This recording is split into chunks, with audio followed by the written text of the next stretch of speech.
So, compassion. So, ang nakikita ko rito no, mga earth signs natin, I mean Taurus, no, ang ini-embody ninyo is you are this compassionate, no? Hindi lang sa kapwa nyo, but then with animals din, no? Napaka-ano nyo, no? Kumbaga, sabihin natin na kung ano yung nararamdaman, parang maybe for some of you, empath kayo, no? Kasi pag empath, no, very compassion kasi yan, eh. Nararamdaman din nila kung ano yung nararamdaman ng kapwa nila.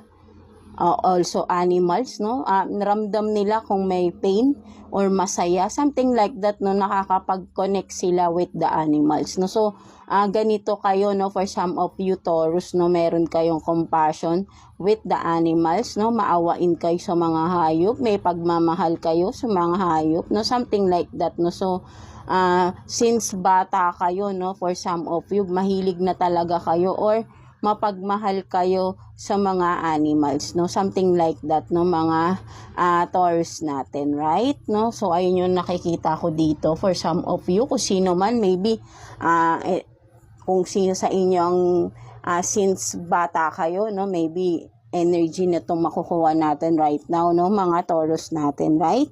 No, so let's see anong ini-expect or kung may ini-expect ba kayong paparating, ano or sino ba ang paparating sa mga Taurus natin. Let's see anong meron sa mga Taurus, no? Kuha tayo dito ng 2 cards here for you Taurus. Let's see. 2 cards for Taurus, please. Anong paparating sa mga Taurus natin, right? Kuha tayo dito for Taurus, please. Universe, Holy Spirit, paparating sa mga Taurus natin. Anong paparating sa mga Taurus, please? Kuha tayo ng 2 cards for Taurus.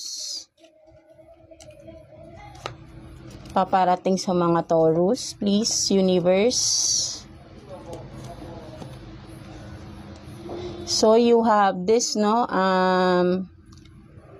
4 of Wands in reverse, and then 5 of Cups.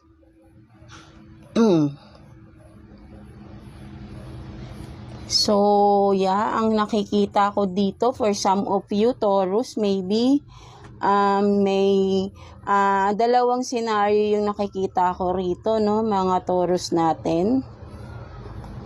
Parang medyo masama. But then